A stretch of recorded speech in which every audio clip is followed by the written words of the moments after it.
Breaking news వాతావరణ శాఖ చెప్పిన దానికి అక్కడ వాతావరణానికి సంబంధం లేదు. కాకినాడ జిల్లా ఉప్పాడను ఫెంగల్ తుఫాన్ కలవరపెడుతుంది.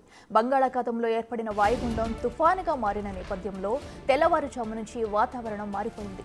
రోజంతా ఆకాశం మేఘావృతమై వర్షపు చెల్లులు పడుతూనే ఉన్నాయి. మధ్యలో 2-3 సార్లు స్వల్పంగా వర్షం కురిసింది. కాకినాడ జిల్లా వ్యాప్తంగా ఈదురుగాలుల ప్రభావం అధికంగా ఉంది. ఉప్పాడ కొత్తపల్లి మండలం మాయాపట్నంలోని ఓ ఇల్లు సముద్రంలో కొట్టుకుపోయింది.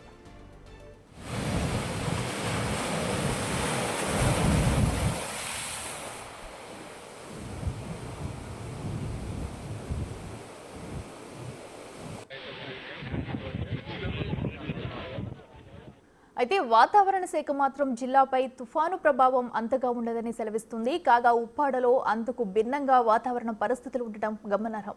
దీంతో సముద్ర ప్రాంత ప్రజలు తుఫాను ముప్పుతో కలవరపడుతున్నారు.